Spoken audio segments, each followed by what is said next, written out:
नमस्कार दोस्तों, मैं हूं मेराज। आप सभी का स्वागत है हमारे चैनल पर। आप देख रहे हैं एमएस न्यूज सुपौल। दोस्तों, आजकल जो खाद का काला बाजार चल रहा है उसके विषय पर मैं चर्चा करने वाला हूं। मैं अभी मौजूद हूं कुंदन सर के इंस्टीट्यूट पर। जो कुंदन सर ने एक वीडियो डाला था जो कि बहुत ज्यादा ट्रेंड कर रहा है। जो किसानों को खाद नहीं मिल रहा है और किसानों को जो खाद नहीं मिल रहा है और खाद का जो काला बाजारी हो रहा है, बाहर के लोग हमारे एरिया से खाद यूरिया ले जा रहा है और हमारे एरिया का जो किसान है उसको खाद नहीं मिल रहा है, यूरिया नहीं मिल रहा है। तो वो किस तरीके से ये खेती को संभालेंगे, किस तरीके से किसान अपना खेती को जो फसल होता है उसको किस तरीके से उपजाएंगे। तो इसके बारे में मैं सर, हमारे कुंदन सर जी है, इससे हम कुछ सवाल करेंगे। आप बताइए कि हमारे एरिया से जो खाद ले जा रहा है, हमारे एरिया के किसानों को खाद नहीं मिल रहा है और दूसरे लोग जो नेपाल के लोग आते हैं हमारे एरिया से खाद लेके जाते हैं, इसके बारे में आप क्या बोलना चाहते हैं, बोलिए। तो सर्वप्रथम आपके न्यूज चैनल के जितने भी दर्शक हैं सभी को मैं कुंदन सर की ओर से हाथ जोड़ के नमस्कार, प्रणाम, सत श्री अकाल, राधे राधे।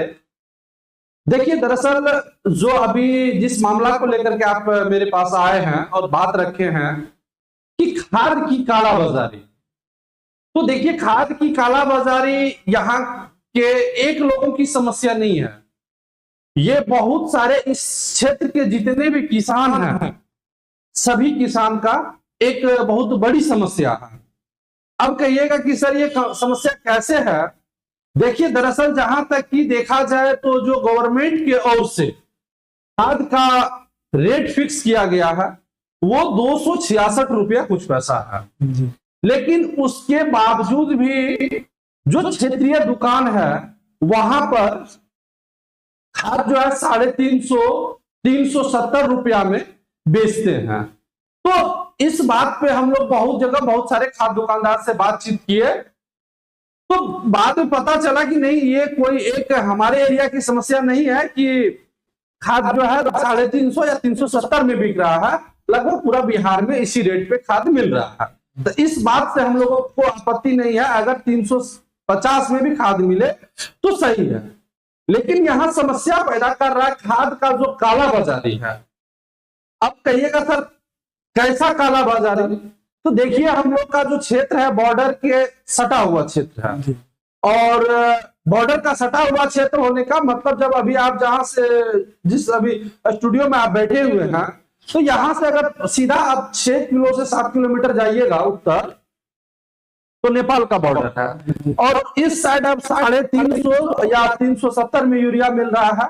और वही अगर नेपाल का बात कीजिएगा तो वहां पे नेपाली करेंसी जो है 1600, 1700 या 2000 में खाद जो है सरेआम बिक जाता है। तो अब अगर एक नेपाली करेंसी का बात किया जाए 1600 का, तो इंडिया में आकर के वो 1000 हो जाता है उसका वैल्यू।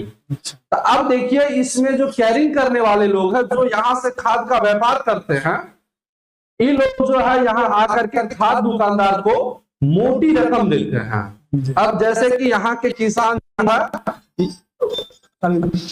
किसान जो है खाद के लिए जो है प्रकार से 350 या 370 देते हैं, उसी जगह पे वहां के किसान वो जो कैरी करने वाले हैं, जो खाद का व्यापार करने वाले, कालाबाजारी करने वाले हैं, वो लोग आकर के यहाँ पे खाद दुकानदार को 450 और 500 रुपया दे करके खाद खरीद के ले जाते हैं।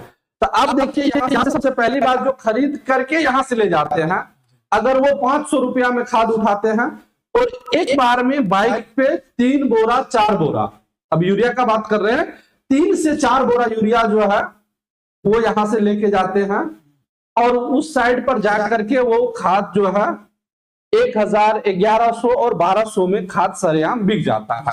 तो इन लोगों को एक बोरा खाद बेचने में तकरीबन 5 से 600 रुपया का बेनिफिट हो जाता है। और जो खाद दुकानदार से लेता है इसको भी 500 रुपया मिल जाता है। और जो आम जन है, यहाँ के जो लोकल किसान है, वो तो 350 रुपया देते हैं। तो एक बोरा पे खाद दुकानदार का भी 150 रुपया का एक्स्ट्रा मुनाफा होता है।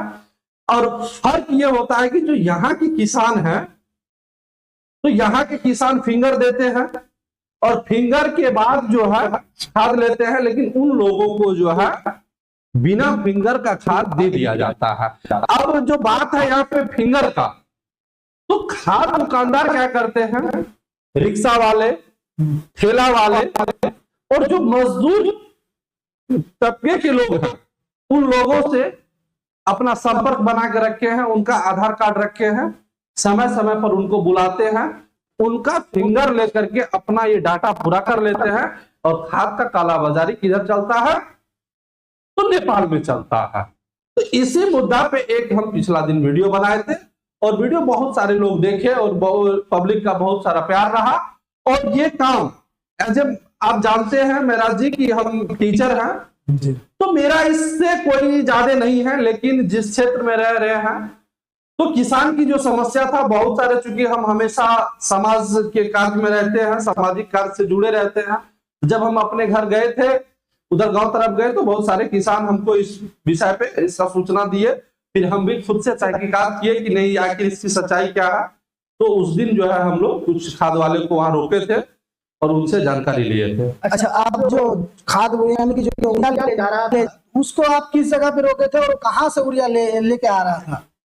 सबसे पहले देखिए कि अभी खाद जो ले जाने की बात है, तो कभी हम एक जगह का बात नहीं कर रहे हैं। लगभग उस दिन जो रोके थे वो तो निकल गया, ठीक है। लेकिन अभी बात कर लिया जाए भीमनगर, उसके बाद लाही बॉर्डर, उसके बाद जो है बेला बोरहा, बसमतिया, इन रास्ता से सबसे ज्यादा खाद जो है नेपाल अभी जा रहा है, ठीक है। और यहाँ के सबसे पहले देखिए कि जो बॉर्डर इलाका का मतलब जो दुकानदार है उनके पास खाद अलॉट कम होता है और हर दुकानदार का अपना कुछ खास जो कस्टमर होता है, कुछ तो लीगल रूप से बेचना होगा। तो लीगल रूप से बेचने के बाद जो है वो लोगों के पास बहुत ज्यादा नहीं बचता, जो बचता है बेच देता है। तो वो खाद कैरी करने वाले क्या करते हैं, इन्हीं रास्ता से परमानंदपुर हो गया, पुरैनी हो गया, पिपराही नाग हो गया, या इस यानी कि भीमनगर से लेकर के बसमतिया तक का बात किया जाए, इन बीच के रास्ता से वो लोग गांव के माध्यम से गांव के होकर के आते हैं और खाद लेकर के चले जाते हैं। तो इनमें एक बात जो कृषि विभाग के जो भी, चाहे वो ब्लॉक स्तरीय या अनुमंडल स्तरीय या जिला स्तरीय जो भी अधिकारी हैं, उनसे हम सभी का अपील होगा कि ऐसे लोगों पे कार्रवाई की जानी चाहिए।